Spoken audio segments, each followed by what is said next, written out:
क्षणोक्षणी हाची करावा विचार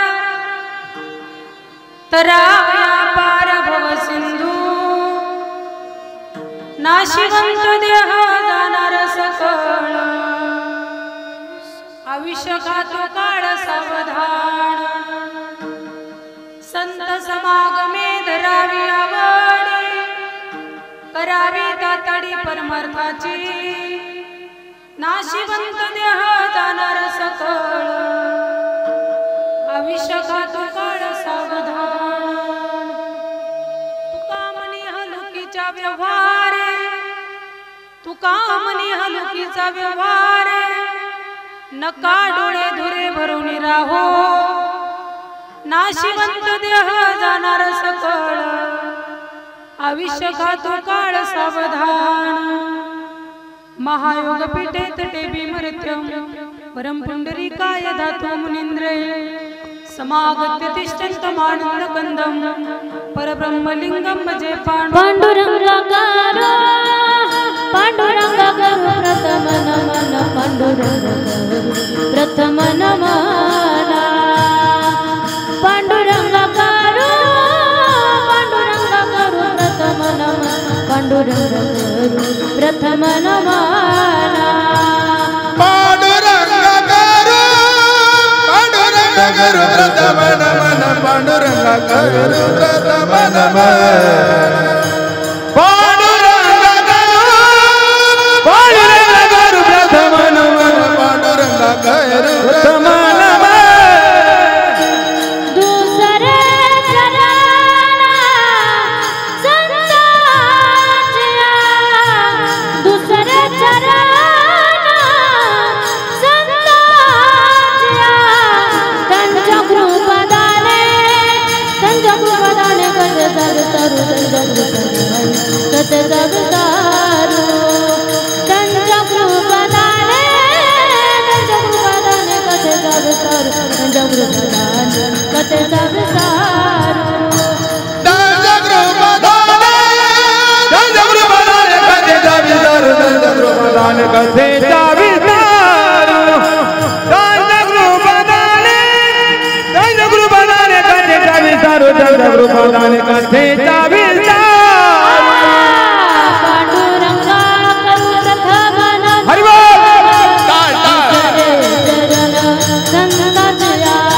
त्यांच्या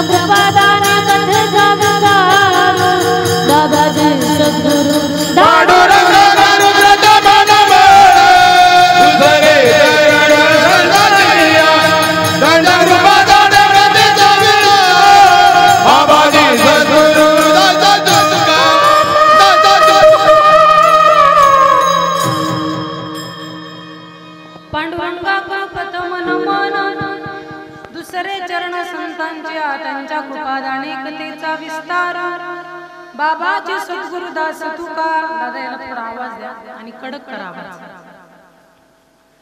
मनोज मारुत तुल्य वेगं जितेंद्रिय बुद्धिमत्तां वरिष्ठं वातात्मजं वानरयुतं मुख्यं श्रीरामदूतं शरणं प्रपद्ये लोकाभिरामं रणरङ्गधीरं राजीवनेत्रं रघुवंशनाथं कारुण्यरूपं करुणाकरं तं श्रीरामचन्द्रं शरणं प्रपद्ये समचरण सरोजं सान्द्र नीलाम्बुदाभं जगननीत पाणी मंडनं मंडनानां तरुण तुलसी माला कंदरं कंजनेत्रं सदैधवलहासं विठ्ठलं चिन्तयामि शान्ताकारं भुजगशयनं पद्मनाभं सुरेशं विश्वाधारं गगनसदृशं मेघवर्णं शुभांगं लक्ष्मीकान्तं कमलनयनं योगिभिर्दानगम्यं वन्दे विष्णुं भवहरं सर्वलोकैकनाथं ॐ नमो जयत्या वेदप्रतिपाद्या जय जय श्री संवेद्यात्मरूपा देवा तुझी गणेशु सकलार्थमती प्रकाशु मने निवृत्तिदास उद्धारी जोजे अलंकापुरी रम्य सिंहासनस्थं पदाम्बुज तेजस्फुरति प्रदेशं विदिन्द्रादिदैवं सदा स्तूयमानं समाधिस्थमूर्तिं भजे ज्ञानदेवं ओम नमो ज्ञानेश्वरा ओम नमो ज्ञानेश्वरा ओम नमो ज्ञानेश्वरा ओम नमो ज्ञानेश्वरा ओम नमो ज्ञानेश्वरा ओम नमो ज्ञानेश्वरा ओम नमो ज्ञानेश्वरा ओम नमो ज्ञानेश्वरा जग जग करुणा कराया दयाळा करुणा कराया दयाळा करुणा कराया दयाळा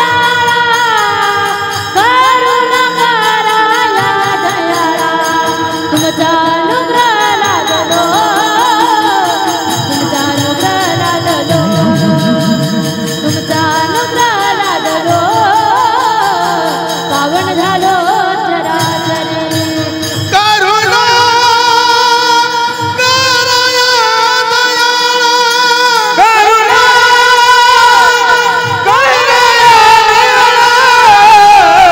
तुमचा अनुग्रह झालो पावन झालो जयाचरी तुमचा अनुग्रह झालो पावन झालो जयाचरी ज्ञानेश्वरा करुणा करा दयाळा तुमचा अनुग्रह लागलो पावन झालो चराचरी ओम नमो ज्ञानेश्वरा करुणा कराया दयाळा तुमचा अनुग्रह झालो पावन झालो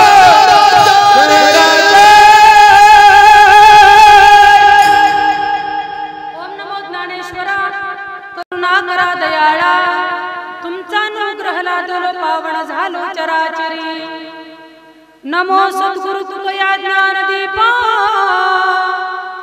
नमो सद्गुरु सच्चिदानंद रूपा नमो सद्गुरु भक्त कल्याण मूर्ती नमो सद्गुरु भास्करा पूर्ण कीर्ती आता हृदय फुले चौफाडून या भले वरी बैसो पावले श्री गुरूंचे जयांचे केल्या स्मरण होय सकळ विद्यांचे अधिकरण तेचे बंधू श्री चरण श्री गुरूंचे ते नमस्कारून आता क्षणोक्षण याची करावा विचार तरावया पार भव सिंधू नाशिवंत देह जाणार सकळ आयुष्य खातो काळ सावधान प्रस्तुत प्रसंगी प्राप्तस्थळी कीर्तन रूपी सेवेसाठी निवडलेला अभंग जगत वंदने जगत महाभूषण वैराग्याची महामेरू भगवान श्री तुकाराम महाराज यांचा 4 चरणाचा बऱ्याच जणांचा पाठाचा परिचयाचा बऱ्यापैकी लोकांचा कानपाट असणारा अभंग आहे, म्हणजे जरा कानावर पडलेला अभंग आहे की नाही. आणि तो अभंग आजच्या कीर्तन रूपी सेवेसाठी निवडलेला आहे. विठ्ठल विठ्ठल विठ्ठल विठ्ठल कुठलाही कार्यक्रम म्हटला की अल्पसा पर्याय देणं फार महत्वाचा असतो, फार गरजेचं असतो. म्हणजे असं त्याच्या ठिकाणी श्री सुखलाल आनंदा माळी यांच्या धर्मपत्नी व श्री किरण सुखलाल माळी उपायुक्त आदिवासी विभाग नाशिक, तसेच श्री माधव सुखलाल माळी, तसेच मुलगी सौभाग्यवती उषाबाई प्रदीप निकम बडोदा यांच्या मातोश्री कैलासवासी सौभाग्यवती गोकुळबाई सुखलाल माळी आज त्यांचा 13व्याच्या निमित्तानं त्यांच्या परिवारानं त्यांना एक श्रद्धांजली म्हणून केलेलं कीर्तनाचं नियोजन आहे, आयोजन आहे. आणि कीर्तनाच्या साठी निवडलेला अभंग संत श्रेष्ठ तुकाराम महाराजांचा आहे. अधिकार संपन्न महात्माचा अभंग मी कीर्तनासाठी निवडलेला आहे.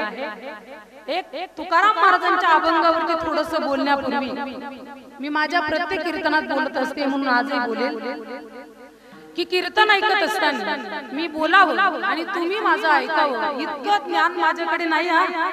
मी प्रामाणिकपणे तुम्हाला सांगते आणि खरं सांगू का, मला वाटत पण नाही की मी बोलल्याच्या नंतर या बसलेल्या समाजानं माझं ऐकलं पाहिजे.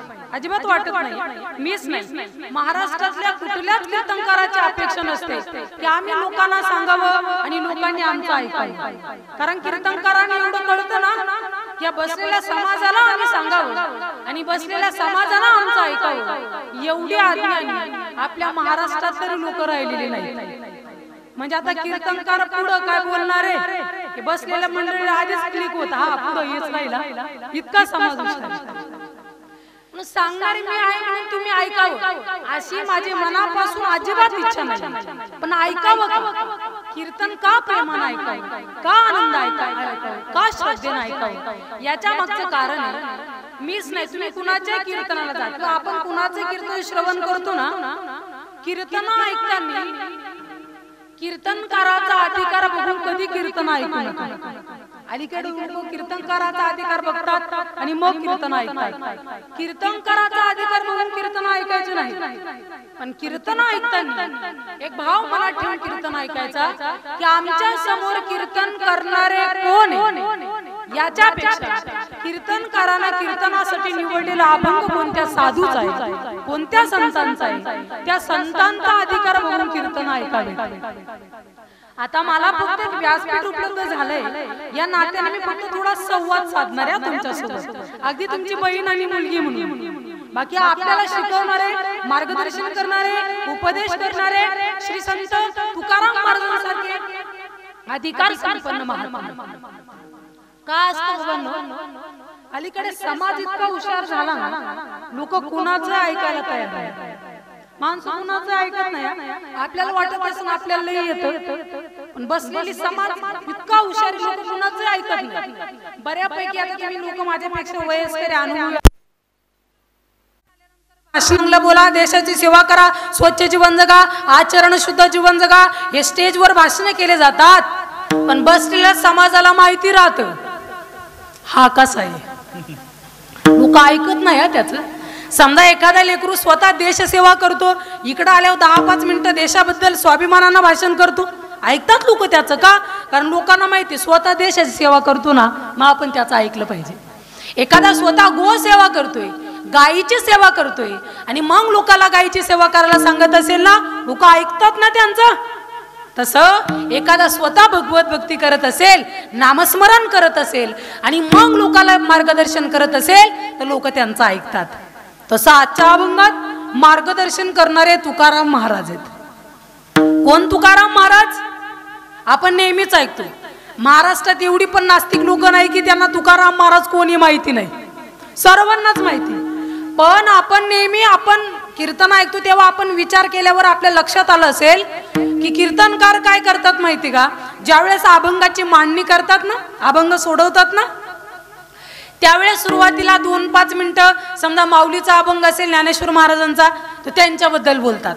तुकाराम महाराजांचा अभंग असेल त्यांच्याबद्दल बोलतात. एकनाथ महाराजांचा अभंग असेल त्यांच्याबद्दल, मुक्ताईचा अभंग असेल, जनाबाईचा अभंग असेल, ज्या संतांचा अभंग कीर्तनासाठी निवडला 10-5 मिनिटं त्यांच्याबद्दल बोलल्या जातं किंवा त्यांच्याबद्दल थोडी चर्चा करतात. आता तुकाराम महाराज कोण हे सर्वांनाच माहिती, तरी सुद्धा ज्यांचा अभंग आहे त्या तुकाराम महाराजांबद्दल आपण 10-5 मिनिटं बोलतो. का बोलतो याच्या मागचं एकमेव कारण आहे, सांगणाराचा अधिकार कळाला तर ऐकायला बरं वाटतं. समोरचे सांगणारे किती मोठे महात्मे ना, त्यांचा अधिकार कळाला तर मग ऐकायला जरा बरं वाटतं. मग आज सांगणारे तुकाराम महाराज महाराष्ट्रातले कीर्तनकार नाहीत. आज अभंगाद्वारे मार्गदर्शन करणारे तुकाराम महाराज. कोण तुकाराम महाराज ऐका, ज्यांचं नाव ऐकलं ना, नुसतं नाव तर यम थरथराट कापायचा. यम तुकाराम तुकाराम तुकाराम तुकाराम तुकाराम तुकाराम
तुकाराम तुकाराम नाम घेता का पेयम. नुसतं नाव ऐकलं तरी असं फेस टू फेस भेट झाल्यावर नाही, म्हणजे तुकाराम महाराज आणि यम भेटायचे मग यम घाबरायचं असं नाही, नुसतं नाव ऐकलं तरी. आणि काही लोकांच्या नावात ताकद राहते, नावात लई पॉवर राहते. तुम्ही बघा, तुम्ही आता मी सुरुवातीपासून सांगते, मी लहान आहे तुमच्या समोर, तुम्हाला बऱ्याचदा अनुभवला असेल. समजा एखादं उदाहरण घ्या, आपल्याला जर एखाद्या वेळेस काही डॉक्युमेंट वगैरे आपण केली आणि एखाद्या मोठ्या साहेबाची साईन वगैरे जर आपल्याला लागत असली ना एखाद्या कागदावर, तर काही माणसं येरझार करू करू थकतात, पण लवकर सही मिळत नाही. साहेब इकडं, साहेब तिकडं, असं चालू राहतं. मग काही माणसं त्या साहेबाच्या ऑफिसमध्ये गेले की पहिल्याच चक्करमध्ये काम होतं. का होतं सांगते ऐका. ती लोक ऑफिसमध्ये जातात, एखाद्या मोठ्या माणसाच्या नावाचा परिचय देतात. तो जो मोठा माणूस आहे की नाही, त्यांचे नामची रिलेशन संबंध, घरातले प्रेमाचा माणूस, बालपणीचा मित्र किंवा नातेवाईक तो आमचा, एखाद्या मोठ्या माणसाचं नाव सांगतात. परिणाम काय होतो, त्या मोठ्या माणसाच्या नावाचा वापर केला आपलं काम. जो मोठा माणूस तो प्रत्यक्षात येत नाही, पण त्याचं नाव सांगितलं तरी आपलं काम होतं. याचा अर्थ नावात ताकद राहते. तशी तुकोबारांच्या नावाची ताकद आहे, यम थरथराट कापायच्या. तुम्ही म्हणाल त्यात काय नवल, लई मोठं नवल आहे. यम यम आपल्यात येतात, एखाद्याला घेऊन जाताना दिसत सुद्धा नाही ते यम. आली यमाची वरात, सारे बसून घरात, सर्व घरातच असतात. यम येतो आपल्याच मधल्या एखाद्याला घेऊन जातो, दिसत सुद्धा नाही, आणि तो यम तुकोबारांच्या नावाला घाबरतो. किती मोठी ताकद असेल तुकोबारांच्या नावात.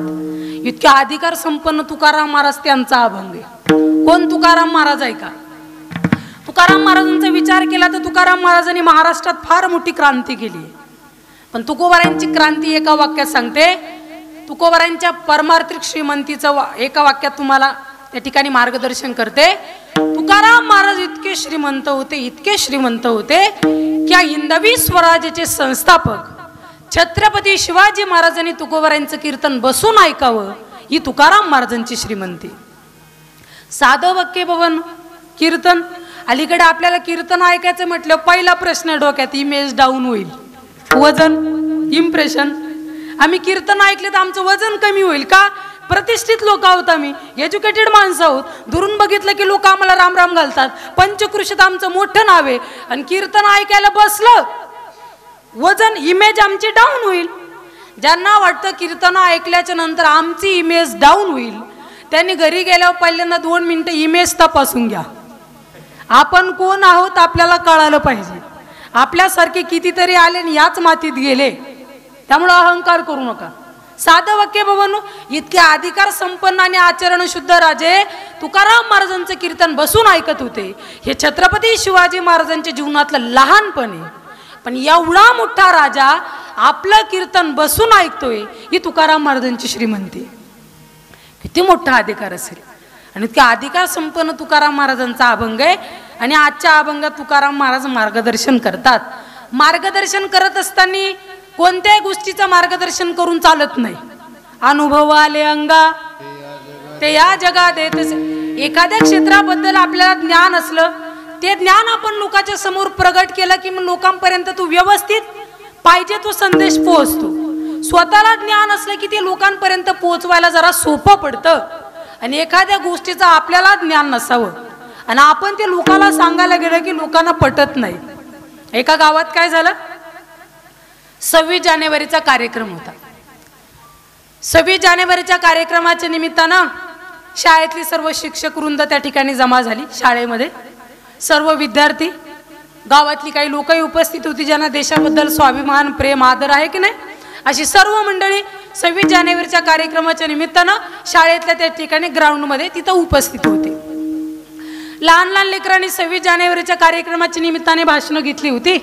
लेकरं यायचे 26 जानेवारीच्या निमित्ताने 2-5 मिनिटं मनोगत व्यक्त करायचे. एक एक झालं की ज्यांना भाषण घेतलं ते सर्व मुलं स्टेजवर यायची. 26 जानेवारीच्या निमित्तानं बोलायची. सर्वांची भाषणं आटोपली. शिक्षक मंडळींना आपलं मनोगत व्यक्त केलं. त्यानंतर गावातली काही अशी प्रतिष्ठित लोक, त्यांना तिथं स्टेजवर खुर्ची टाकली होती बसायला. शिक्षक लोक म्हटले तुमच्यातलं एखाद्यानं थोडं 2-5 मिनिटं बोला म्हटले 26 जानेवारीच्या निमित्तानं. मग ते 2-4 लोक एकमेकात चर्चा करायला लागले. आपल्याला तर काही स्टेज डेअरिंग नाही, स्टेज डेअरिंग नाही, पण त्यांच्यामध्ये एक असा होता की त्याला स्टेज डेअरिंग होती. समाजासमोर बोलायची जरा डेअरिंग होती.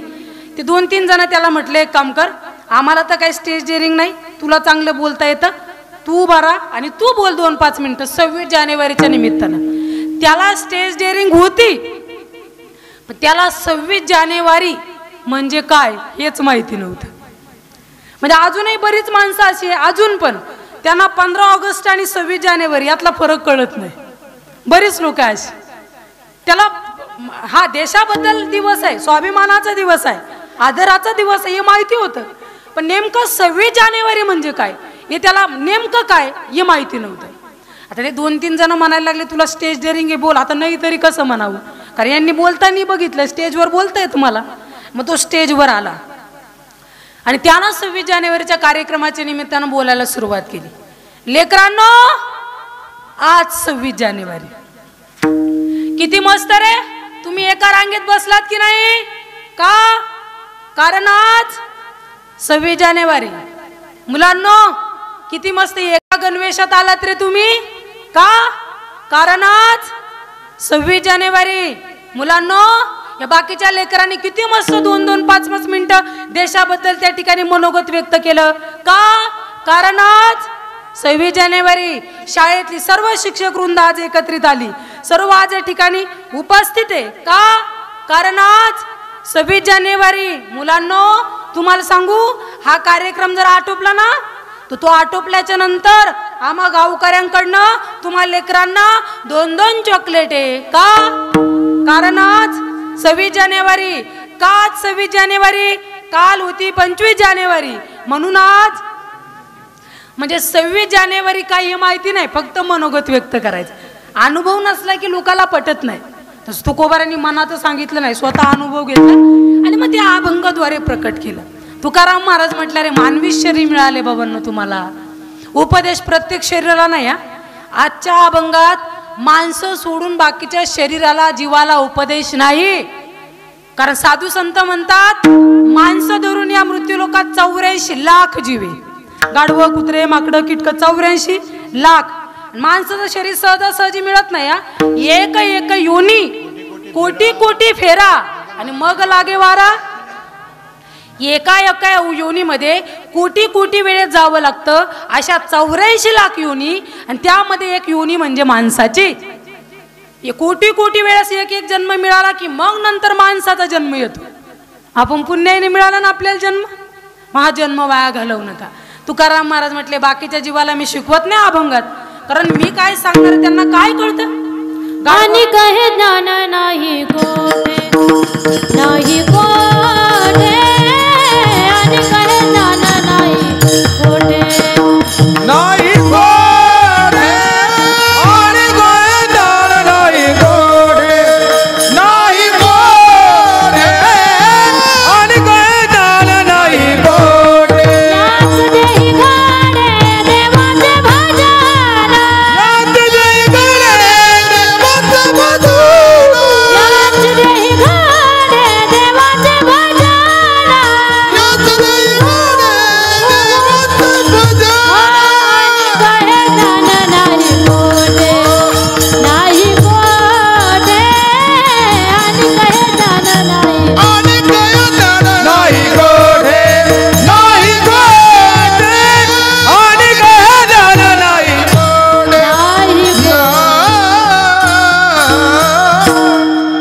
याच देही गडे देवाचे भजन आणि कहे ज्ञान. बाकीच्या जीवाच्या ठिकाणी ज्ञान नाही. मला सांगा, असे 4-5 गाढभर रस्त्याने चालले, त्यांनी बघितलं इथं कीर्तनाचं नियोजन केलंय, मग आता काय पाऊण तास राहिला जाऊन बसू, होईल का चर्चा गाढवांची? नाही. चर्चा कोणाची होईल? माणसाची. कारण याला कीर्तन म्हणतात. हे ज्ञान फक्त माणसाच्या ठिकाणी, हे फक्त कळतं कुणाला? माणसाला. म्हणून तुकाराम महाराजांनी आजच्या अभंगात फक्त माणसाला शिकवलंय. कारण मानवी शरीर सहजासहजी मिळत नाही. आपलं शास्त्र शिकवतं माणसाच्या शरीराला समान पाप पुण्य लागतं. जेवढं पाप ना तेवढं पुण्य. याच्यानंतर जर पुन्हा पाहिजे असेल तर जेवढं पाप तितकं पुण्य. मग काही माणसं म्हणतील किती सोपं आहे, सारखं ना पाप पुण्य. मग आम्ही पाप करतच नाही, मग पुण्य सुद्धा करायची गरज. कारण सारखं लागतं ना पाप पुण्य. पाप करावं लागत नाही, कळत न कळत घडतं. कोणाला वाईट बोललं जातं, निंदा घडते, मन दुखवलं जातं. हे लहान लहान जीव आपल्या पायाखाली किती मरतात तू, हे आपल्यावरती लागलेलं असतं. आणि त्या पापाला जोडीदार म्हणून कुठंतरी पुण्य करावं लागतं. तुम्हाला कळण्यासाठी एका वाक्यात सांगते, मानवी शरीर कधी मिळतं ऐका. 50 पैसे पुण्य 50 पैसे पाप मनुष्य शरीर, 75 पैसे पुण्य 25 पैसे पाप स्वर्गाचे देह, आणि 75 पैसे पाप 25 पैसे पुण्य पशुपक्ष्यांचे देह. मग माणसा शरीराला काय लागतं? 50 पैसे पुण्य 50 पैसे पाप मनुष्य शरीर. एक जण मेल्यावर देवाकडे गेला. देवाला म्हटले, देवा काढ आता आपला पाप पुण्याचा हिशोब, किती पाप झालं किती पुण्य झालं, काढ म्हटले आपला हिशोब. मग देवाने त्याचा पाप पुण्याचा हिशोब काढला.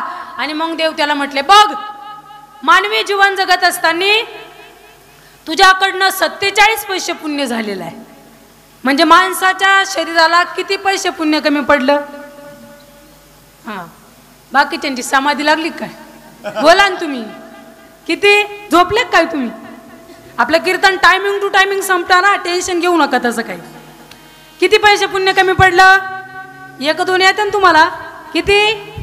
3 पैसे पुण्य कमी पडलं. मग तू देवाला म्हटलं, देवा विठ्ठला पांडुरंगा ऐक, 3 पैसे पुण्य कमी पडते, मग काय बनवणार आहे तुम्हाला? देव म्हटले, मग आता एक काम करू, एवढ्यांदा तुला आता मी बैल बनवतो. तो म्हटला, देवा रास काय करतो? 3च पैसे पुण्य कमी, जास्त तर काही फरक नाही ना, 3च पैसे पुण्य कमी पडते. नाही नाही, एक काम करते, झालं ते जाऊ दे, 3 पैशासाठी बघू नको, एवढ्यांदा देऊन टाक माणसाचं शरीर. देव म्हटलं, नाही रे असं होत नाही, मी तुला बैलच बनवणार. तो म्हटलं, तुझी इच्छा आहे का देवा मी बैल बनावा? इच्छा नाही माझी बैल बनावा, पण कर्म. कारण आपला हिशोब ना 50 पैसे पुण्य 50 पैसे पाप मनुष्य शरीर, तुझं 47 पैसे पुण्य झालं, 3 पैसे तुझं पुण्य कमी पडायला लागलं. म्हणून आता तू मला डोकं लावू नको, माझा शेवटचा निर्णय, मी तुला बैलच बनवणार आहे. तू म्हटलं, देव का आपला ऐकायला तयार नाही. मग त्याने जाता जाता देवाला सांगितलं, देवा तुझी इच्छा नाही मी बैल बनावा, देवा तुला वाटतं ना माझी वाटचाल बैलासारखी असावी, मग देवा एक काम कर, जन्म माणसाचा दे आणि बैलासारखं वागलो तो बस ना. शरीर माणसाचं आहे, पण माणसासारखे लोक वागत नाही का? पूर्वजन्मीचं पुण्य कमी पडलं. काही लोकांना म्हटलं चालन कीर्तन नको नको, सवड नाही. सवड नाही असं नाही, नशीब नाही. ज्ञानोबा म्हणतात बहुत सुकृताची जोडी म्हणून विठ्ठली अनंत जन्माचे सुकृत पदरे जाचे मुखे हरे पैटा होय, जाचे मुखे हारे पैटा होय. अनंत जन्माचे सुकृत पदरे जाचे मुखे हरे पैटा होय, जाचे मुखे हारे पैटा होय. म्हणजे पुण्य असल्याशिवाय विठ्ठल तोंडात येत नाही, भजन येत नाही. बघा तुम्ही ठरवून तरी करा, ठरवून सुद्धा येणार नाही. पुण्य नसलं तर ठरवून सुद्धा भजन तोंडात येत नाही. तुम्ही समजा आता आज नियोजन करा की आता उद्यापासून नाही काही निदान सकाळी 2-3 वेळेस रामकृष्णारी, झोपायच्या वेळेस रामकृष्णारी, विठ्ठल विठ्ठल 2-5 मिनिटं असं नियोजन करा. तरी सुद्धा तुम्ही 10-12 दिवसानंतर तुमच्या लक्षात येईल आपण नियोजन केलं होतं पण भजन झालं नाही. का झालं नाही? त्याचं एकमेव कारण आहे, पूर्वजन्मीचं पुण्य नाही. जन्मोजन्मी आम्ही बहु पुण्य केले, जन्मोजन्मी आम्ही बहु पुण्य केले, जन्मोजन्मी आम्ही बहु पुण्य केले, जन्मोजन्मी बहु पुण्य केले. देवा या विठ्ठले कृपा केली, देवा या विठ्ठले कृपा केली, जन्मोजन्मी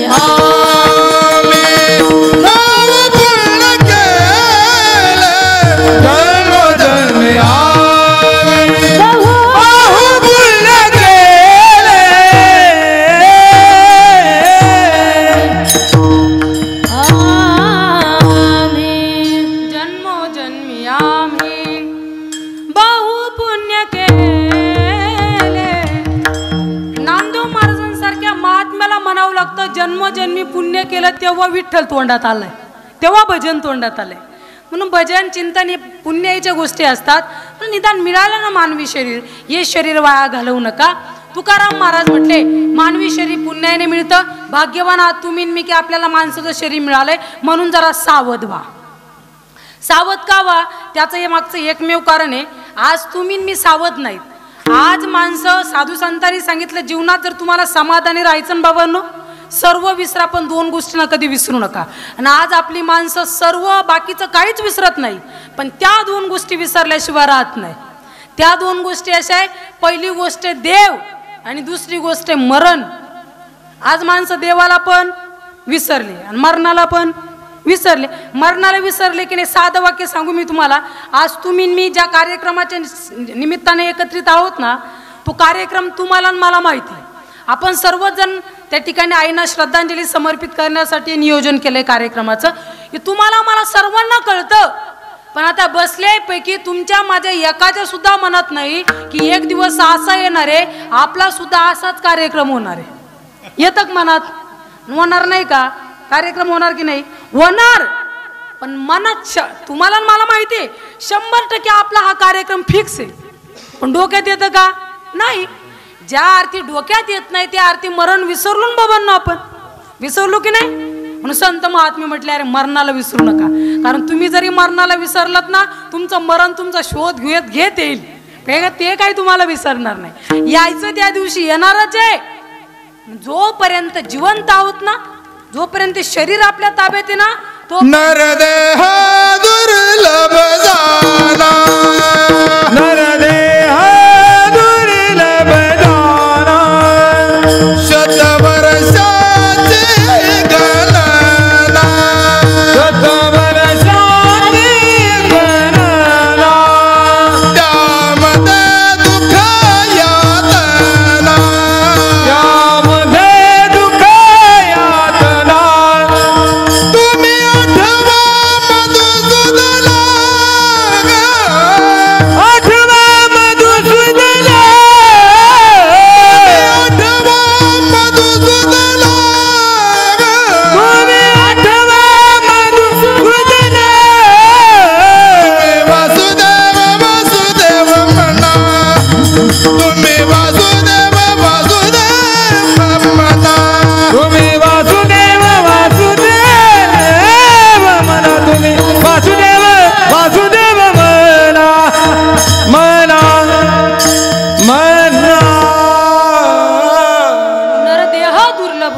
शतवर्षाची गणना 100 वर्षाचा आयुष्य कुणी जगत नाही. 60-70 वर्षात लोक चाललेत.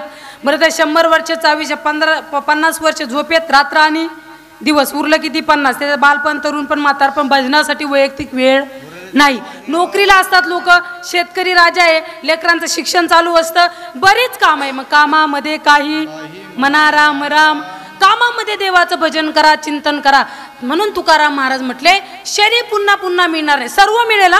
सर्व सुभाषितकार म्हणतात पुनर्वितम पुनर्मित्रम पुनर्भय्या पुनर्मही एतत् सर्वम पुनर्लभ्यम ना शरीरा पुन्हा पुन्हा. तुमची जमीन गेली परिस्थिती सुधारली जमीन विकत घेता येईल. घर गेलं घर नवीन बांधता येईल. राज्य गेलं राज्य मिळवता येईल. देश गेला होता आपला 150 वर्ष ब्रिटिशांनी राज्य केलं. मिळवलं की नाही. ज्या गोष्टी गेल्या त्या परत मिळवल्या. पण एकमेव तुमचं स्वतःचं शरीर असेल तर एकदा गेलं कोटी रुपये समोर ठेवले तरी परत मिळत नाही. मग न मिळणारं शरीर ना मग मिळालं तुम्हाला. मग विचार करा. विचार कोणता करा. आम्हाला सुखी व्हायचंय आनंदी व्हायचंय समाधानी व्हायचंय. आज तुम्ही मी आज माणसाकडे सर्व आहे पण समाधान नाही. सर्व तुमच्याकडे माझ्याकडे इस्टेट प्रॉपर्टी त्यांना का असं नसल. आज माणसं समाधानी नाहीत. समाधानी का नाही. अध्यात्माची जोड नाही ना संसाराला. तुम्ही म्हणाल हा समाधानी असेल तो सुखी असेल तो आनंदी असेल असं काही नाही. अजिबात तसं काय रे. प्रत्येकाच्या जीवनात काही ना काही चरत राहतं. कुठंतरी माणूस दुःखी असतो. पण एवढं करून जर आपल्याला समाधानी सुखी व्हायचं असेल तर तुकाराम महाराज म्हटले शरीर जायच्या आधी विचार करा. दुःख बांधव बडी हाय हा संसार. दुःख बांधवडी हाय हा संसार. दुःख बांधवडी हाय हा संसार. सुखाचा विचार नाही कोठे. सुखाचा विचार नाही कोठे. दुःख बांधवडी हाय हा संसार. हा दुःख बांधवडी हाय हा संसार. आपण नेहमी ऐकतो तुम्हाला मला प्रत्येकाला माहिती दुःख बांधवडी आहे हा संसार. किती सुख सुख पाहता जवा पाडेन दुःख पर्वत एवढी. हे चालूच राहणार आहे संसारात. पण यात खऱ्या अर्थाने सुखी व्हायचं समाधानी व्हायचं आनंदी व्हायचं. कारण हे बघा तुम्ही लोक आता बऱ्याचदा काही माणसं म्हणतात 2 वर्षानं आमचं बरं होईल. 2 वर्षानं आपल्यासारखा सुखी माणूस नाही. पोरग नोकरी लागलं ताणच नाही. शेतीत एवढं उत्पन्न मिळालं की कर्ज फेडलं म्हणजे निवांत. पण ती निवांत वेळ अगदी आपल्या तुमच्या माझ्या जीवनात आली नाही. चालूच धडपड तळमळ चालूच आहे की नाही तुमची माझी. पण महाराज म्हटलेत कुठंतरी माणूस स्थिर झाला पाहिजे समाधानी झाला पाहिजे सुखी झाला पाहिजे. याच्यासाठी विचार करा. पण नुसता विचार करू नका. विचार कोणता करा. आपल्याला सुखी व्हायचंय मग सुखी होण्याचा विचार कोणत्या पद्धतीत करा. ती पद्धत तुकोबारांनी पहिलं क्षणोक्षणी हाचे करावा विचार. क्षणोक्षणी हाचे करावा विचार.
विचार.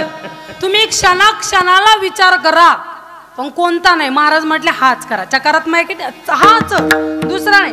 हाच म्हणजे कोणता? तरावया पार भवसिंधू. तुम्हाला भवसागर तरायचा आहे, हा विचार तुम्ही क्षणाक्षणाला करा. भवसागर शब्दाचे दोन अर्थ आहे. पहिला अर्थ आहे संसारामधून सुखी व्हायचं असेल तर क्षणाक्षणाला विचार करा.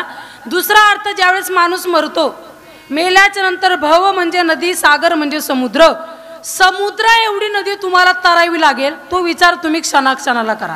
समुद्र इतकी मोठी नदी, गरुड पुराणात वर्णन आहे.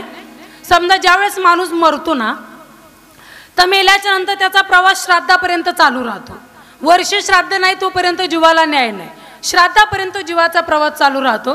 त्या प्रवासात वेगवेगळ्या प्रकारची नरक आहे, त्रास आहे, यातना आहे. जैसे ज्याचे कर्म, जसं कर्म तसा प्रवास. माणसं म्हणतील ते फळ आणि कर्म ते आम्ही नंतर बघू. नंतर नाही, सावध व्हा. पुढचा हा कार्यक्रम तुमचा माझा कोणाचा माहिती नाही, कोणाचाही असू शकतो. म्हणजे जरा सावध झालं पाहिजे माणसाने. उठा जागेवारे आता, स्मरण करा पंढरीनाथा, भावे चरणी ठेवा माता, चुकवी व्यथा जन्माच्या. आता जागा रे बाई अनो जागा, आता जागा रे बाई अनो जागा, आता जागा रे बाई नो जागा, आता जागा रे बाई नो जागा, आता जागा रे बाई टाळ टाळ जोरात. आता जागा रे बाई अनो जागा, आता जागा रे बाई नो जागा, आता जागा रे बाई नो जागा. जोराने चल्या, जोराने चल्या, जोराने चल्या, नाडोने भागा.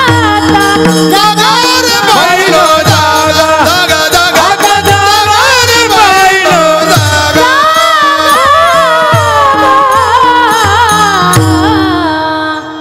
सावध व्हा. गेलं ते जाऊ द्या, पण इथून पुढे सावध व्हा. मग भवसागर, हा प्रवासात त्रास असतो आणि त्याच प्रवासामध्ये एक नदी, सागर एवढी, समुद्र. समुद्र तुम्ही बघितला असेल तर तुमच्या लक्षात आलं असेल, समुद्राच्या ज्या बाजूला आपण उभं राहतो ना, समुद्र बघायला तुम्ही जर गेलात, समुद्राच्या ज्या बाजूला आपण उभं राहतो, तुम्हाला मला समुद्राची तीच बाजू दिसते. या बाजूच्या माणसाला समुद्राची ती बाजू दिसत नाही. दिसते का? तुम्ही पाहायचा प्रयत्न केला ना, असं पाणीच पाणी दिसल, पण कड, समुद्राची कड दिसते का? नाही. इतकी मोठी नदी तरायची गेल्याच्या नंतर श्राद्धापर्यंतच्या प्रवासात. मग त्या नदीच्या किनाऱ्यावर तो आत्मा उभा राहतो. म्हणजे तुम्हाला मला उभं राहायचंय म्हणून सांगते. उभं राहायचं तिथं, तिथं उभं राहिलं की नदीकडे बघायचं. आता एवढी मोठी नदी आहे, आता तुम्ही असं आता विचार करा, समुद्र एवढी मोठी नदी तरायची म्हणजे शक्य आहे का? ज्या नदीची कडच माहिती नाही, कड माहिती असले माणूस विचार करेल, हा 1 तासात जाऊ, अर्ध्या तासात जाऊ, 1.5-2 तासात, पण त्याची कडच माहिती नाही, विचार करणार तरी कसा? एवढी मोठी नदी तरायची. नदी तरणं एवढं सोपं नाही. बरं, नदी पाण्याची राहत नाही, संपूर्ण हाडाची, मांसाची, रक्ताची, अशी विचित्र भयंकर घाबरवणारी नदी राहते. खूप भयंकर नदी. त्या नदीच्या किनाऱ्यावर आपल्याला उभं केलं जातं. तुम्हाला मला राहायचंय म्हणून सांगते, आपल्याला उभं केलं जातं. आणि ती नदी तरणं सोपं नाही ना. मग आपला देव असा आहे, ऐसे कृपावंत कोण, माझ्या विठाई वाचूनी, बहु आहे करुणावंत, अनंत हे नाम जा. किंवा विठू माऊली तू, माऊली जगाची, विठू माऊली तू, माऊली जगाची, माऊली तू मूर्ती विठ्ठलाची. विठ्ठला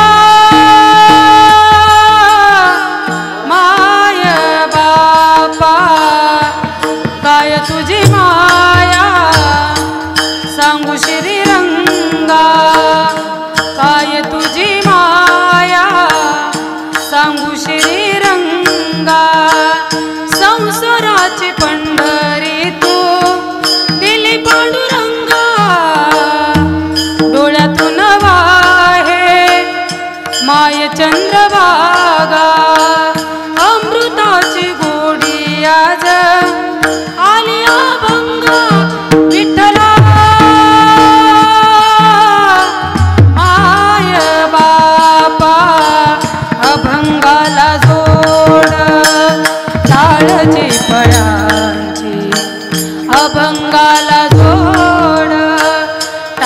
विठ्ठलाची फळांची माऊलीत मूर्ती विठ्ठलाची विठ्ठला माय बाबा विठू माऊली तू माऊली जगाची विठू माऊली तू माऊली जगाची माऊलीच मूर्ती विठ्ठलाची विठ्ठला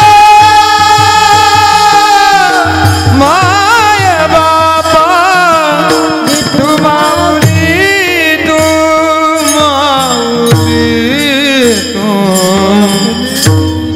काय तुझी माया सांगू श्रीरंगा ती कृपा नसल्यामुळं ना देवाने नदीच्या किनाऱ्यावर एक नावाडी ठेवला नावाडी आत्म्याला विचारतो का रे आयुष्यात भगवत भक्ती केली ना साधू संतांचं ऐकलं ना नामस्मरण केलं ना संत महात्म्यांची निंदा तर नाही ना केली कीर्तन ऐकलेत ना वारी केली ना चांगलं जीवन जगलात ना आचरण शुद्ध जीवन जगलात ना दान पुण्य केलं ना कीर्तनाला गेला ना बरं नाही जात जे जातात त्यांना तर नाव ठेवले नाही ना ते नावाडी विचारतो आपण म्हटलं हा आम्ही चांगलं कर्म केलं नावाडी म्हणतो बस तुला घेऊन जातो म्हणजे नदीत तरुण नेतो मग तिथं जर आपला नकार असला आमच्याकडनं घडलंच नाही मग नावाडी नकार देतो मग काही माणसं म्हणते नदीच तरायची तात्पुरतं खोटं बोलू आम्ही चांगलं वागलोय चाल घेऊन खोटं चालत नाही आपल्याचे दोन्ही खांदे आहेत की नाही एका बाजून चित्र एका बाजून गुप्त आहे अंधारात जरी पाप केलं तरी टिपण चालू आहे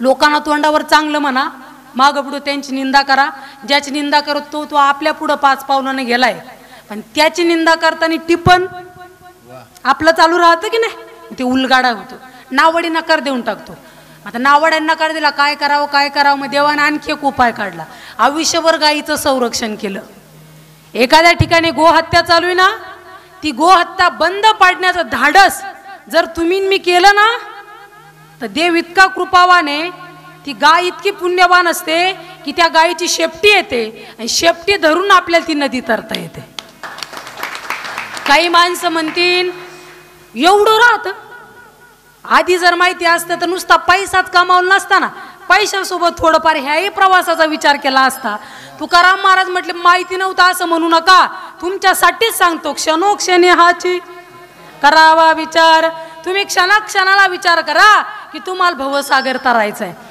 मग ते लोक तुकाराम महाराज म्हटले पटलं महाराज आम्हाला तुमचं बरोबर आहे कारण पुढचा हा कार्यक्रम आमचा कोणाचा राहू शकतो त्यामुळे आम्ही सावध झालो आम्ही आमची नोकरी प्रपंच शेती आम्ही सर्वच करतो पण ते करता करता थोडंफार ह्या पण गोष्टी करतो कारण मरायचं ना आम्हाला मग तो प्रवासही चांगला झाला पाहिजे म्हणून आम्ही चांगलंही वागू आम्ही इथून पुढे सुरुवात करू पण महाराज तुमचा अभंग खूप गोड आहे सर्व अभंग आहे तसाच राहू द्या फक्त पहिला शब्द आमच्यासाठी जरा बदलून टाका क्षणोक्षणी हा थोडा वेगळा करा तिथं काही मिनिटी किंवा वर्षानंतर लई महिन्या लई जास्त होत असेल तर महिन्यानं असं शब्द थोडा वेगळा टाका कारण क्षणाक्षणाला एवढं शक्य नाही तुकाराम महाराज म्हटले अरे माझीच लेकर रे तुम्ही तुमच्यासाठी शब्द काय अख्खा अभंग बदलावला असता पण शब्द का बदलवता येणार नाही का मी क्षणोक्षणीच म्हणतोय त्याचं कारण आहे महिन्यानं वर्षानंतर विचार करायला नासक शरीर आहे कधी धोका देईल सांगता येत नाही दुसरा चरण नशिवंत देह जाणार सकळ नशिवंत देह जाणार सकळ नाशिवंत जाणार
बाळ सावधान.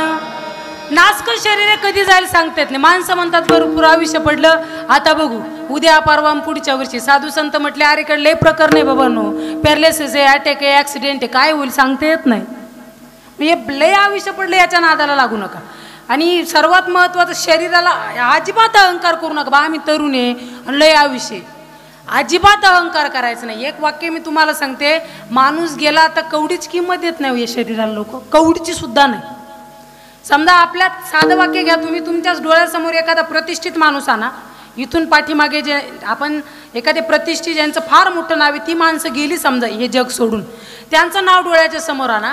किती मोठा माणूस असू द्या, किती प्रतिष्ठित असू द्या, माणूस जर गेला ना बाबांनो, तर मेल्याच्या नंतर ज्यावेळेस लोक अंत्यविधीला एकत्रित येतात ना, त्यावेळेस एकमेकाला फोन करून विचारतात बॉडी कुठपर्यंत आली.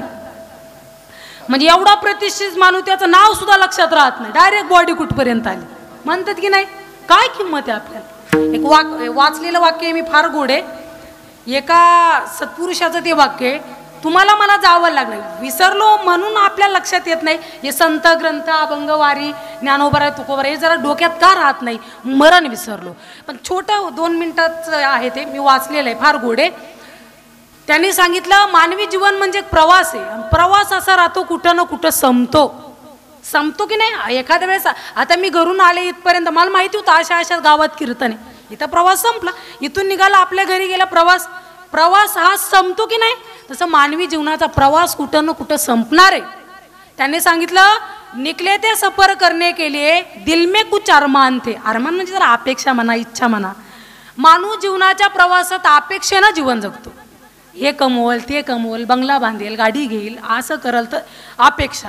निकले थे सफर करने के लिए दिल में कुछ अरमान थे. एक तरफ हरियाली थी, दूसरी तरफ स्मशान थी. एका बाजूने सुख राहतं, एका बाजूने दुःख राहतं. ते सत्पुरुष चालत चालत स्मशानभूमीमध्ये गेले. स्मशानभूमीमध्ये एका मेलेल्या माणसाची हड्डी होती आणि त्या हड्डीवर त्या सत्पुरुषाचा पाय पडला. पैर तले चुबी हड्डी, हड्डी की कुछ बयान थे.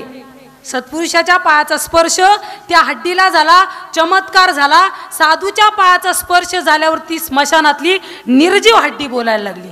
पैर तले चुबी हड्डी, हड्डी के कुछ बयान थे, चलने वाले चल संभल कर, हम भी एक दिन इंसान थे. एक दिवस मी पण माणूस होतो रे. तसं तुमची माझी हड्डी कुणाला तरी साक्षी देणार, आम्ही पण माणसं होतो. तुमच्या सारखं स्मशानभूमीत येत होतो लोक घेऊन, सांगणार कुणाला न कुणाला. म्हणजे जावं लागणार आहे. नाशिवंत देह जाणार सकळ, एक ना एक दिवस हे नासक शरीर तुम्हाला मला टाकावं लागणार आहे, सोडावं लागणार बाबांनो. शरीर जाण्याच्या आधी काय करा, चांगलं जीवन जगा, भगवत भक्ती करा, नामस्मरण करा. आणि देव जर जाणून घ्यायचं असेल तर साधू संगत करा. संत शिरोमणी सावता महाराज कथा सर्वांना परिचित आहे.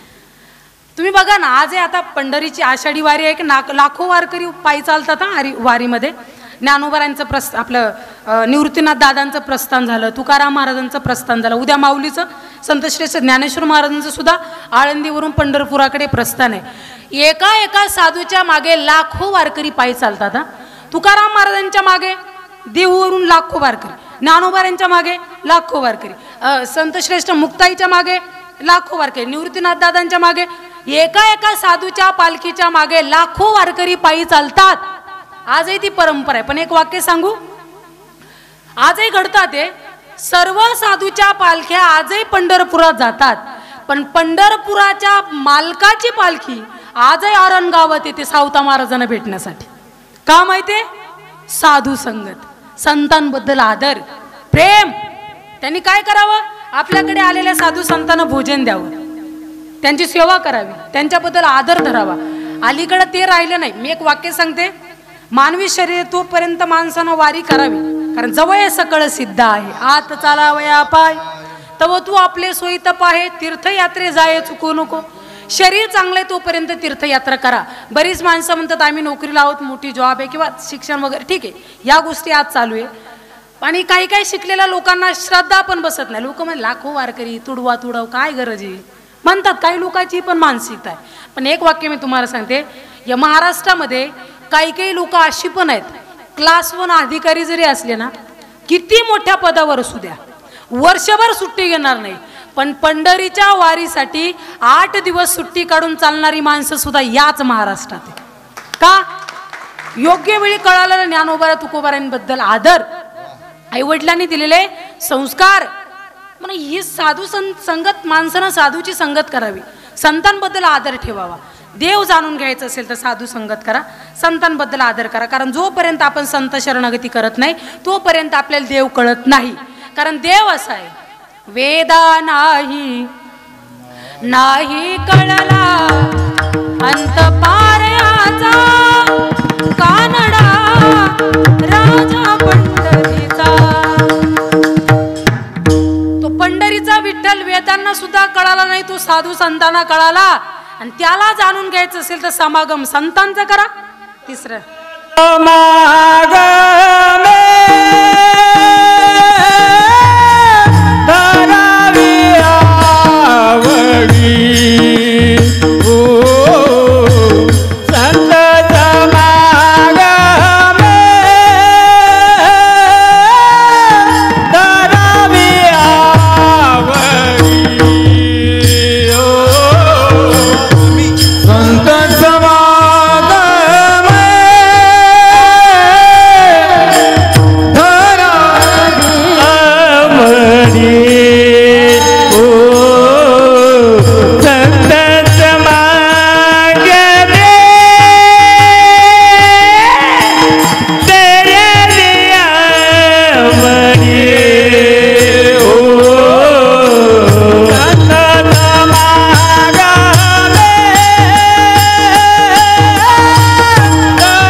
धरावी आवडी, करावी तातडी परमार्थाची. तातडी म्हणजे जरा घाई करा. नाशिवंत देह जाणारा सकळ, आयुष्य खातो काळ सावधान. तुका म्हणे हा लोकेच्या व्यवहार, नका डोळे धुरे भरून राहो. नाशिवंत देह जाणारा सकळ, आयुष्य खातो काळ सावधान. 10 मिनिटं आपल्याकडे शिल्लक आहे. एक जाता जाता मी सुरुवातीपासून शेवटपर्यंत तेच सांगते. मी कीर्तनकार म्हणून अजिबात नाही, तुमची बहीण आणि मुलगी म्हणूनच सांगणार आहे. मी तेच सांगितलं आहे. आपल्यात फरक एवढा, मी उभ्यानं बोलते, तुम्ही बसून ऐकत आहात बस. बाकी तुम्हाला मला मार्गदर्शन करणारे संतच आहे. म्हणून 2-5 मिनिटातच सांगते. अगदी फार महत्त्वाचे म्हणून सांगते. परिवर्तन घडलं पाहिजे माणसात. जीवन जगताना स्वच्छ आणि गोड जीवन जगा, आचरण शुद्ध जीवन जगा. महाराष्ट्राच्या मातीत जन्माला आलेलो आहोत याची जाणीव ठेवा. फार पुण्य पवित्र भूमी आहे याची जाणीव ठेवा. आपल्या समोर फार थोरा मोठ्यांची परंपरा आहे. जबाबदारीपूर्वक या महाराष्ट्रात तुम्ही आणि मी वागलो पाहिजे. कसे वागून चालणार नाही. महाराष्ट्र आचरण शुद्ध लोकांचा महाराष्ट्र आहे की नाही. आचरणानं मोठं झालं पाहिजे. कारण जी माणसं आचरणानं मोठी ना, आज त्यांच्याच अर्थ आहे, त्यांच्याच आहे की नाही. म्हणून आचरण.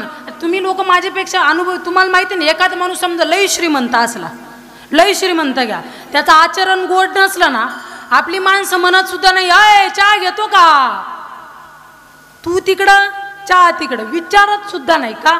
आचरणाला फार मोठी किंमत आहे. म्हणून आचरणानं मोठी व्हा. भगवत भक्ती करा, नामस्मरण करा, आपल्या लेकरांवरती चांगले संस्कार घडवा. काळाची गरज आहे ती. लेकरं शिक्षणाला खूप मोठी करा, खूप मोठी. ही महाराष्ट्रातली मुलगी ना खूप मोठ्या नोकरी लागली पाहिजे. जिल्हा ताब्यात पाहिजे पोरीचा, इतकी मोठी नोकरी केली पाहिजे. बाकीचे लोक म्हटले पाहिजे पोरगी महाराष्ट्रातली इतकं शिक्षण पूर्ण केलं पाहिजे. महाराष्ट्रातला मुलगा आज हाय क्लास लेवलचं शिक्षण केलं पाहिजे, खूप उच्च लेवलचं. खूप खूप शिकवा तुम्ही मुलांना. फक्त शिक्षणासोबत संस्कार द्यायचं विसरू नका. तुमची परिस्थिती चांगली असेल ना, काही लोकांना भारत देशातलं शिक्षण आवडत नाही. काही माणसं म्हणतात पैसा कमी आला नाही तर पोरगी पोरगा बाहेरच पाठवलं असतं शिक्षणाला. मोठ्यांचे आहे की नाही, मोठ्या लोकांचे बाहेर शिक्षणाला. आम्ही आमचे लेकरं पाठवले असते. पोरं बाहेरच्या देशात शिक्षणाला पाठवूनही असं मी म्हणणार नाही. तुमची परिस्थिती चांगली ना, तुम्ही खरंच पाठवा. आपला मुलगा आहे ना, मुलगी ना, उच्च लेवलचं शिक्षण करायचं ना, मुलगा मोठा करा, मुलगी पाठवा. तुमची इच्छा असेल ना, परिस्थिती चांगली असेल ना, तुम्ही तुमच्या मुला, म्हणजे मी इतकं उच्च लेवलचं सांगते तुम्हाला, इथलंच नाही, म्हणजे बाहेर शिक्षणाला पाठवलं तरी चालेल. आपला मुलगा आणि मुलगी बाहेरच्या देशात शिक्षणाला गेले तरी चालेल. पण एक वाक्य सांगते, आपल्या मुलांना आणि मुलीनं बाहेरच्या देशात सुद्धा जाऊन म्हटलं पाहिजे की ज्ञानोबारांच्या महाराष्ट्रातली माणसं आहोत आम्ही, तुकोबारांच्या महाराष्ट्रातली माणसं आहोत आम्ही, सावता महाराजांच्या महाराष्ट्रातली, छत्रपती शिवरायांच्या महाराष्ट्रातली माणसं आहोत आम्ही. इतकं स्वाभिमानानं सांगितलं पाहिजे. आज ती होत नाही. आपले तिकडे जातात, शायनिंग मारी तिकडे येतात, आणि काय राहिलं महाराष्ट्रात, काय राहिलं. तुम्ही शिक्षण घ्या ना, पण संस्कृती, शिक्षण घ्या तुम्ही, शिक्षण घेऊ नये असं म्हणणार नाही, पण संस्कृती, आपल्या संस्कृतीसारखी श्रेष्ठ संस्कृती जगाच्या पाठीवर कुठंच नाही. फार गोड संस्कृती हो आपली, फार पवित्र. काय सांगू महाराष्ट्रामध्ये, ज्यांना वाटतं ना थोडंफार शिक्षण केल्याच नंतर आम्ही मॉडर्न झालो. आता विज्ञानातली माणसं आहोत आपण म्हणतो आम्ही मॉडर्न आहे. या वारीन, तीर्थयात्रान, दिंड्यान, पताकान, कीर्तनान, भजने अडाणी लोकांचं काम आहे. अडाणी, ज्यांना वाटतं नाही अडाणी लोकांचं काम आहे, त्यांच्यासाठी ऐका, महाराष्ट्रात 90% कीर्तनकार ग्रॅज्युएट आहे. हाही विचार केला पाहिजे, अडाणीचं नाही. साधं वाक्य सांगते, आपला मुलगा आणि मुलगी शिक्षण केल्याच्या नंतर काय जमतो त्यांना, हिंदी, मराठी, इंग्लिश अगदी प्रॉपर व्यवस्थित जमतं ना. एखादा मित्र दुसरा भाषेतला असला ती जमते थोडी, एखादा दुसरा, म्हणजे 2-3 भाषा उच्च लेवलचं शिक्षण केलं, हिंदी, मराठी, इंग्लिश व्यवस्थित जमते. त्यानंतर 2-3 भाषा मित्रांकडनं शिकल्या की त्या जमतात. 5 भाषा जमतात. क्रांती सांगते तुम्हाला, 56 भाषांचा केलासी गौरव, माऊलीचं वर्णन आहे. मला सांगा, खूप शिक्षण केल्याच्या नंतर आपल्या मुलाला आणि मुलीला 3-4च भाषा जमतात, तरी आपण आपल्या मुलांना जर मॉडर्न म्हणत असेल तर माऊलीला वयाच्या 16व्या वर्षी 56 भाषांचं ज्ञान होतं. ज्ञानोबारांचे विचार किती मॉडर्न असतील, किती मोठे विचार असतील. का सांगू नये आपण लेकरांना ज्ञानोबारा, का शिकवू नये. 56 भाषा म्हणजे मजाक आहे, विनोद आहे. 56, 1, 2, 3, 4 नाही, पण लहानपण आहे का ज्ञानोबारांचं. आपल्याला थोडी इंग्लिश जमायला लागली ना, येस नो थँक्यू वेलकम, संपली इंग्लिश. पण ज्याला जमत नाही त्याच्यासमोर बोलतो आपण. थोडं जमायला लागलं तरी ज्ञानाचं प्रदर्शन. पण ज्ञानोबारांना वयाच्या 16व्या वर्षी 56 भाषेचं ज्ञान होतं, तरी सुद्धा ज्ञानेश्वरी मराठीतच सांगितली. किती लहानपण. विचार केला असं तर कुठल्याही भाषेत ज्ञानेश्वरी सांगितली असते. कुठल्या पण ज्ञानाचं प्रदर्शन करायचं ना, कोणतीही भाषा सांगितली, पण नाही, महाराष्ट्रातल्या लोकांना मराठी कळते म्हणून ज्ञानेश्वरी मराठीत. शिकलं पाहिजे ज्ञानोबारांकडे. पोरं म्हणतात काय म्हणजे पोरं पोरी बिघडले नाहीत, बिघडले नाहीत, पण मानसिकता थोडे विचार वेगळे झाल्यामुळे त्यांच्या डोक्यात या गोष्टी येतात. ती म्हणतात महाराष्ट्रात काही राहिलं नाही, बाकीचे देश फार पुढे गेले, महाराष्ट्रात एवढं चालू आहे, सप्ते, मंदिरं, बास, याच्यावर महाराष्ट्रात काहीच नाही. ज्यांना वाटतं ना महाराष्ट्रात काही नाही, त्यांनी एक वाक्य लक्षपूर्वक ऐका. काय सांगू की या महाराष्ट्रामध्ये एका 21 वर्षाच्या तरुणाला अख्खं जग माऊली म्हणतंय ही ज्ञानोबारांनी महाराष्ट्रात केलेली क्रांती. एवढ्याशत ज्ञानोबा आहे ना, एवढ्याशत 21 म्हणजे आपल्यापेक्षा ज्ञानोबा किती लहान असतील. एवढ्याशा वयामध्ये ज्ञानोबारांनी किती मोठी क्रांती केली. 21 ज्या वयामध्ये 21व्या वयामध्ये ज्ञानोबारांनी ज्ञानेश्वरी सांगावी आणि ती ज्ञानेश्वरी वाचायला आणि उघडायला आपल्याला 61 लागतो. 61 तरी बघत नाही आपण. तरुणांना सांगितलेली ज्ञानेश्वरी क्रांती आपल्या माऊलीची. लय वर्णन आहे ज्ञानोबारांचं. ज्ञानाचा सागर या जनाबाई म्हणते माझी माऊली काय सामान्य, माझा दादा म्हणजे सामान्य, सागर आहे ज्ञानाचा ज्ञानोबा आहे. का असतं मोठ्याचं वर्णन मोठ्यानं केलं तर रुबाबात दिसतं. रुबाबात दिसतं ना. समजा पंतप्रधान आहे त्यांचं वर्णन तितक्याच लेवलच्या एखाद्या पदाच्या माणसाने केलं ते रुबाबात दिसतं. हा वर्णन करणारे मोठे ना, ज्याचं वर्णन तो सुद्धा मोठा. एखाद्या मोठ्याचं वर्णन तुम्ही मी करून चालणार नाही. ज्ञानोबारांचं वर्णन शोभेल का आपल्याला? तुम्ही मी काय ज्ञानोबारांना मोठं म्हणणार आहे? कारण माऊलीचा विचार केला तर ज्ञानोबारांच्या नखाची सुद्धा बरोबरी करू शकत नाही आपण. नखाची सुद्धा नाही. काय क्रांती केली ज्ञानोबारांनी. वर्णन करणारे महात्मे मोठ जनाबाई करतात, आधी करून सर्व संत. तुकाराम महाराज म्हणतात माझा एवढेसे माऊली क्रांती आहे का माझ्या माऊलीची. जयाची ये द्वारी सोन्याचा पिंपळ, जयाची ये द्वारी सोन्याचा पिंपळ, अंगी ऐसे बळ रेडा बोले, अंगी ऐसे बळ रेडा बोले, करीन ते काय नोहे महाराज, करीन ते काय नोहे महाराज. जयाची द्वारी सोन्याचा पिंपळ माऊलीच्या दारासमोर. माणसं म्हणतील आळंदी बघून आलो आम्ही. आळंदीला सोन्याचा पिंपळ नाही. सोन्याच शब्दाचा अर्थ आहे सुखाचा. मग म्हणतील काय नवली, सोन्याच नाही ना. पिंपळ कशाचा? सुखाचा.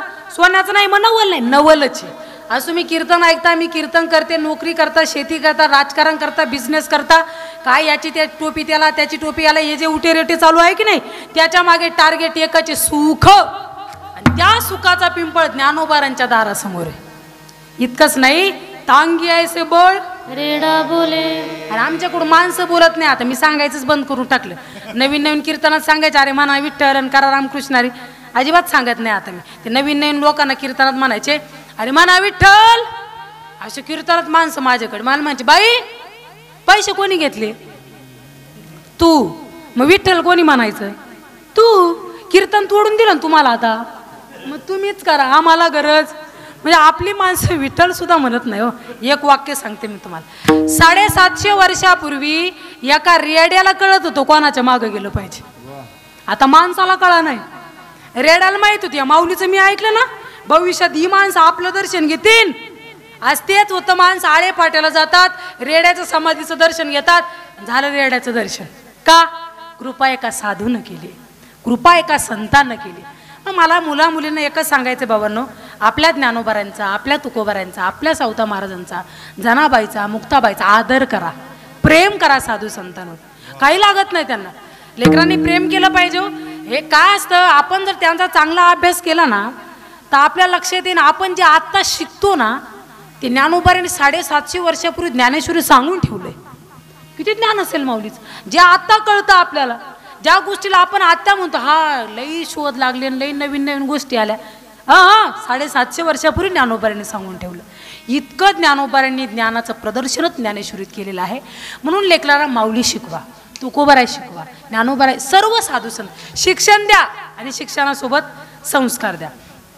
पुराणात ज्ञानेश्वरीचं दर्शन घेतलं म्हणायची लाज वाटते. का? इथं यायचं, आपला मित्र तर बघत नाही ना, आपली मैत्रीण तर बघत नाही ना, दर्शन घ्यायचं ज्ञानेश्वरीचं लाज वाटते की नाही? लाज वाटते. किंवा एक 10वी 12वी शिकायची टपरी चर्चा करायच्या काय ज्ञानेश्वरी काय राहिलं. जे म्हणतात ना काय ज्ञानेश्वरी त्यांनी ऐका. ज्ञानेश्वरीमध्ये काय हे जर बघायचं असेल ना ॲडमिशन PhD ला घ्यावं लागल. महाराष्ट्रात कितीतरी लोक असे की ज्ञानेश्वरीवरती PhD करतात. ही क्रांती ज्ञानोबारांची. ही साधू संतांनी महाराष्ट्रात केलेली क्रांती. म्हणून जेव्हा आपण अभ्यास करून या संत चरित्राचा, तेव्हा आपल्या लक्षात येईल, तेव्हा आपले तरुण मुलं मुली कुठेतरी खूप मोठे होतील. आज तरुण वय वाया चाललं आपलं, वाया घालतात. या गोष्टी कर, त्या गोष्टी कर, या नादालात, हे सर्व बाकी सर्व होणार बाबांनो, पण करिअर नंतर होणं शक्य नाही. तरुण वय सोडू नका, तरुणपणात अभ्यास करा, भगवत भक्ती करा, स्वच्छ आणि गोड जीवन जगा, आई वडिलाची सेवा करा, त्यांच्यावरती प्रेम करा. आज या ठिकाणी दोनही दादा असतील, त्यांची एक मुलगी आहे, त्यांचे पती आहे, त्या कैलासवासी सौभाग्यवती गोकुळबाई सुखलाल माळी. त्यांच्या 13व्याच्या निमित्तानं त्यांनी श्रद्धांजली म्हणून कीर्तनाचं नियोजन केलेलं आहे. त्यांच्या जीवनातली आई गेल्या. का असतं बाबांनो, असते ना तोपर्यंत आपल्याला वाटतं हा आहे तोपर्यंत किंमत कळत नाही.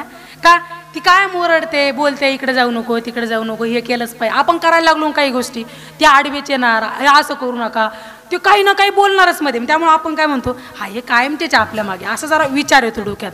पण गेल्यावर किंमत कळते. माहिती आहे का, आई वडील गेल्याच्या नंतर त्यांची किंमत कळत असते. मी एकच वाक्य, मी आईवडिलाबद्दल कधी कीर्तनात जास्त बोलत नाही. त्याचं कारण आहे, का असतं बाबांनो, आम्ही आईवडील सांगावे याच्यापेक्षा ज्याचे त्याचे आईवडील ज्याचे त्याला कळतात ना, जन्म दिला आणि त्यांनी आपल्याला कळतं ना आपले आईवडील. फक्त एक वाक्य मी तुम्हाला सांगते, आईवडिलाला ज्यावेळेस आपण त्रास देऊ ना, म्हणजे जाणीवपूर्वक त्रास देऊ, कळतं आपल्याला हा त्रास आहे तरी आपण देतो, इतरांना त्रास, जाणीवपूर्वक जर आपण त्यांना त्रास दिला ना, तर थोडं विचार करा, आपण या पिढीतले आहोत, मग आपण किती बेकार आहोत. मग पुढची पिढी, आपण या पिढीतले आहोत, आपण किती बेकार आहे, मग पुढची पिढी किती बेकार निघेल याचा विचार केला. बघतात ते आपलं बघतात. माझा बाप बोलायला काय, आपण काय सांगणार आपल्या लेकरांना, माझ्यासोबत चांगलं वाग, कसं सांगणार. लेकरं म्हणतील आजी आजोबा सोबत कसा वागला, उदाहरण आहे आपल्या डोळ्यासमोर. त्यामुळं बाबांनो काय होत, एक लई झालं तर 10-15 वर्षात म्हातारपण असं त्यांचं, 10-12 वर्ष. साधी गोष्ट सांगते मी तुम्हाला, आईवडिलाची सेवा करा, पूजा करा, घरात ठेवा, एवढं मी तुम्हाला सांगणार नाही. आहे तोपर्यंत गोड बोला. गेल्यावर एखादं आठवतं, आईवडिलांनी बाबा, म्हातारा माणूस असतं, पोरग कामाला निघालं की म्हणतं बाबा येतात लाडू घेऊन या, आपण दुर्लक्ष करतो, याचं दररोजच. आई म्हणते जिलेबी घेऊन, लक्ष देत नाही का, हे दररोजच कटकटी चालू आहे. पण गेल्यावर मग आपण ज्यावेळेस नंतर किती जिलेबी लाडू बघितले ना, मग आठवेल बाबांनी मागितले होत्या, आईने लाडू मागितले होते, बाबा हे नंतर आठवतं. मन आपलं खसतं कुठं तर, त्यांनी मागितलं आणि मी दिलं नाही. त्यापेक्षा आहे तोपर्यंत जर पुरवलं ना, आयुष्यभर सुखीचे आपण. का शेवट गोड केलाय मी, माझ्या आईवडिलाचा शेवट गोड केला, हा भाव निर्माण होतो. त्यामुळं शेवट गोड करा. हे तुम्ही आता ते जाऊ द्या, तुमचं माझं बालपण आठवतं का आपल्याला? आपल्याला 8वी 9वी 7वी 5वी 6वीच्या पुढं, बाकी आपल्याला आठवत नाही. बालपण तुम्हाला मला आठवत नाही. मग आपल्या लेकराकडे बघा तुम्ही, आपलं जे लेकरू राहतं की नाही, आपल्या लेकराकडे बघायचं. 5-10 वर्ष त्या लेकराला आई सोडून काहीच कळत नाही. आई म्हणजे त्याचं सर्वस्व. का, लेकराला माहिती जेवण करायचं त्याला आई लागते, झोपायचं आई लागते. मग आपण विचार करायचा, 10-12 वर्ष माझ्या लेकराला माझ्याशिवाय काही जमत नाही, अशी माझी पण अवस्था होती. माझ्या आई वडिलांनी माझा असंच सांभाळ केला असेल की नाही. मग आता उलट झालं, 10-12 वर्ष त्यांनी सर्व वेळ मला दिला, आता उलट झालं, ते म्हातारे झाले, त्यांचं वय झालं, निदान मी माझ्या आयुष्यातले 2 तास तरी त्यांना दिले पाहिजे. बस एवढंच ना. 10-12 वर्ष आईवडिलाला अपेक्षा नसते दुसरी. गोड बोला, कधी जातील काय होईल हे सांगता येत नाही. आपलाही शेवट गोड हे चालूच राहणार आहे, ज्याचं त्याचं कर्म चालू राहणार आहे. म्हणून लई काय श्रीमंतीचा आणि प्रॉपर्टीचा अजिबात अहंकार करू नका, हे देवान दिलं जाणार आहे. आणि शेवटचं वाक्य सांगते, सेवा संपवणार आहे मी. काय असतं, काही लोक म्हणतात काय देवाला मानावं आम्ही, काय आईवडील, साधू संतांनी ग्रंथात अभंगात आईवडिलाबद्दल चर्चा केली, संतांबद्दल का मानावं आम्ही, कष्ट आम्ही केले, शिक्षण आम्ही केलं, नोकरीला आम्ही लागलो, शेती आम्ही केली आणि चांगला भाव मिळाला की देवान तुम्हाला चांगला भाव दिला. शिक्षण आम्ही करायचं, नोकरी लागली की देवान तुम्हाला नोकरी दिली, देवान तुमचं चांगलं केलं. बंगला आम्ही बांधायचा, देवाने तुमचं चांगलं केलं, बंगला प्रॉपर्टी चांगली झाली. म्हणजे कष्ट करणारे आम्ही आणि श्रेय देवाला. हे काय आमच्या बुद्धीला पटत नाही. पण एकच वाक्य सांगते, तुमचं माझं बरोबर आहे, कष्ट करणारे खरंच आपण आहोत. तुम्ही शेतकरी राजा शेती करतो, उत्पन्न येतं, कष्ट आहे बाबा त्याचे. लेकरं मोठी मोठी नोकरीला लागतात, शिक्षण करतात, रात्रीदिवस अभ्यास करतात, नोकरी मिळवतात, हे कष्ट आहे त्यांचे. पण एकच वाक्य आहे का, 99% कष्ट करणारे आपणच आहोत. पण 1% जर त्याची कृपा नसेल ना, काहीच मिळू शकत नाही, काहीच नाही. ती 1% कृपा मान्य करा तुम्ही. काही लोक किती कष्ट करतात, यश मिळत नाही का? त्याची कृपा झाली नाही. आपल्यावरती कृपा झाली ना, मग विचार करायचा, माझ्या कष्टाला यश देणारा तू आहे. कधीतरी बंगला बांधला ना, म्हटलं पाहिजे पांडुरंगाची कृपा आहे. कधीतरी गाडी घेतली ना, म्हटलं पाहिजे पांडुरंगाची कृपा आहे. बस एवढ्या गोष्टी, थोडं त्याच्याबद्दल आदर ठेवावं, थोडं लहानपण घेऊन जीवन जगा, एवढंच सांगणार आहे मी. आई वडिलाबद्दल चांगलं जीवन जगा एवढं सांगते. उपस्थित सर्व मायबाप, सर्व श्रोते, सर्व ग्रामस्थ, सर्वजण या ठिकाणी उपस्थित राहिला, तुम्हा मंडळीचे मी मनापासून या ठिकाणी आभार मानते. श्री संत शिरोमणी सावता महाराजांचं या ठिकाणी अतिशय गोड मंदिर आहे. कारण धन्य त्याची माता, धन्य त्याचा पिता, साठविला दाता त्रिलोक्यात. भाग्यवान लोक आहोत बाबा आपण. आणि असा एकही समाज नाही का त्यात साधू नाहीत. प्रत्येक समाजात संत आहे का? सर्वसामान्य लोकाला देव कळावे यासाठी. म्हणून आपल्या संतांचा आदर घ्या, त्यांनी सांगितलेल्या मार्गाने चालण्याचा प्रयत्न करा. मी इतकंच सांगणार होते. म्हणून सर्वांचे आभार मानते. निंदा करू नका. आपल्या संस्कृतीला नावं ठेवणार लोक आपलीच. कीर्तन बाकीच्याला काय माहिती, याला कीर्तन म्हणतात. नावं कोण ठेवतात? आपलीच. का नावं ठेवत? आपलं कीर्तन ना, महाराष्ट्र आपला ना, संस्कृती आपली ना, परंपरा आपली ना. मग आपण आपल्या संस्कृतीला नावं ठेवायची नाही, मोठंच म्हणायचं. वारकरी पायी चाललेत ना, त्यांची निंदा करायची नाही. काही माणसं डायरेक्ट म्हणतात निघाले पोट भरायला. एक वाक्य सांगते, बिचारे भोळे बाबडे वारकरी पायी चालतात ना, म्हणून महाराष्ट्राची संस्कृती टिकून आहे. या विचार करणं गरजेचं आहे. आपण म्हणतो पोट भरायला, वारकऱ्यांच्या घरी प्रॉपर्टी जाऊन पा तुम्ही. आपला बंगला दाखवा म्हणा, बाबा कोटी खर्च केला, बघत सुद्धा नाही बंगल्याकडं. तर म्हणतो लई बघितले असे. वारकऱ्याची श्रीमंती बाबांनो. पण कमी लेखू नका, बस मला इतकं सांगायचं आहे.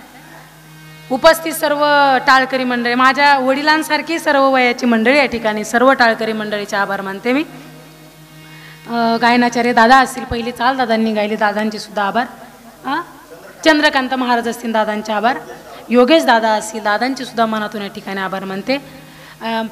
दादांनी दादांनी चाल म्हटली. नेरभजनी मंडळ, समस्त नेरभजनी मंडळाचे आभार. माझी लहान बहिणी राणीताईचे सुद्धा या ठिकाणी मी आभार मानते. विनेकरी दादा असतील, दादांचे सुद्धा आभार. पीटी मास्तर आमचे माऊली असतील, दादांचे सुद्धा मनातून आभार. साऊंडवाले आमचे दादा असतील नेरचे, आणि निमंत्रणही दिले मला दादांनी, त्यांचे या ठिकाणी. दादा बोलले ताई आमचे नातेवाईकाचे तिथं कार्यक्रम करायचा आहे. म्हटलं हरकत नाही. मी मुंबईला म्हणजे काल आले. माझे मिस्टर पोलीसमध्ये PS आहे मुंबईला, त्यामुळं मी दादांना बोललं मला लांब पडतं, मला तिकडनं काय आता शक्य होत नाही. दादा म्हटले माझे नातेवाईक आहे ताई, करा म्हटले तो कार्यक्रम. पण दादांनी निमंत्रण दिलं, दादांची सुद्धा या ठिकाणी आभार. सर्वच या ठिकाणी या परिवारावर प्रेम करणारी मंडळी असेल, सर्वांचे आभार. आमचे भैया भाऊ असतील, शूटिंग काढली दादांनी, दादांची सुद्धा मनातून या ठिकाणी आभार. जसं माणसाला एक वेळेस हात पाय कान डोळा नसला तर माणूस जगतो, पण हृदय बंद पडलं तर माणूस बंद. हृदय बंद तर माणूस बंद. माणसाला जगण्यासाठी जेवढं हृदय महत्त्वाचं आहे ना, तेवढं कीर्तनासाठी पखावज महत्त्वाचं असतं. मृदुंगाचार्य दादा असेल, हेमंत दादा, दादांची सुद्धा आभार. समस्त मंडळाच्या ठिकाणी आभार मानून. बोलण्याच्या चोगात एखादा शब्द चुकीचा गेला असेल, तुमची बहीण आणि मुलगी म्हणून माझं मला परत करा. एखादा शब्द गोड असेल तर ज्ञानोबराय तुकोबराय सावता महाराजांची कृपा आहे. उपस्थित सर्वांचे आभार म्हणून या ठिकाणी भगवान श्री विठ्ठलाचं भजन होईल. मोठ्या आनंदानं सर्वांनी भजन करा, मोठ्या प्रेमानं करा. वरती आता अजिबात लाजायचं नाही, अजिबात नाही. विठोबा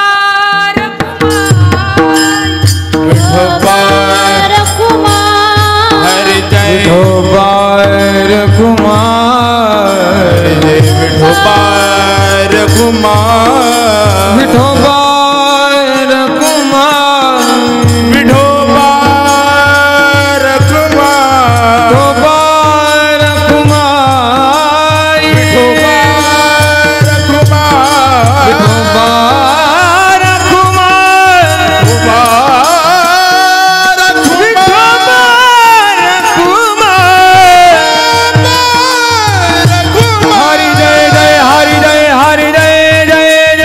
विठोबार कुमार, कुमारी जय गोपार कुमारी,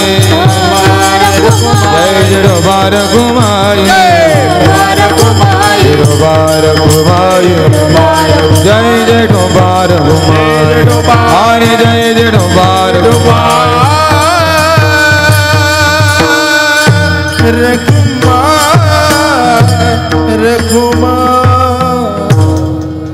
ज्ञानेश्वर माऊली ज्ञानराज माऊली तुकाराम ज्ञानेश्वर माऊली ज्ञानराज माऊली माऊली ज्ञानेश्वर माऊली ज्ञानराज माऊली तुकाराम ज्ञानेश्वर माऊली ज्ञानराज माऊली तुकाराम विठ्ठल जय आ बोलिले पुढे वेडे वा पुढे उतरे क्षमा परम महाराज नाही उच्चारिला अधिकार क्षमा परम का म्हणे ज्ञानेश्वरा का पाया महाराज तुमसे देव तुकाराम ज्ञानदेव तुकाराम ऐका ऐका तुकाराम तुकाराम जागेवर पाय लोकी जावे वर तुगा म्हणे लोकी जावे वर तुगा म्हणे लोकी जावे भार तुगा म्हणे लोकीचा व्यवहार तुगा म्हणे लोकीचा व्यवहार तुगा म्हणे लोकीचा व्यवहार तुगा म्हणे लोकीचा व्यवहार तुगा म्हणे लोकीचा व्यवहार गाडोळे दुरा भरून राव गाडोळे दुरा भरून राव गाडोळे दुरा भरून राव गाडोळे दुरा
पुंडलिक वरदा हरी विठ्ठल श्री ज्ञान जीवा वेडावला काय करू बाई गा जीवा वेडावला सावळा मुरलीवाला आडवाला सावळा मुरलीवाला आडवाला सावळा मुरलीवाला आडवाला मुरलीवाला आडवाला सावळा मुरलीवाला आडवाला घागरा घेऊनी पानियासी जाता येतानी जातानी आम्हाडविता काय करू बाई गा जीवा वेडावला काय करू बाई गा जीवा वेडावला सावळा मुरलीवाला आडवाला सावळा मुरलीवाला आडवाला सावळा मुरलीवाला आडवाला सावळा मुरलीवाला आडवाला दही दूध घेऊन मथुरेसी जाता येतानी जातानी आम्हा आडविता काय करू बाई गा जीवा वेडावला काय करू बाई गा जीवा वेडावला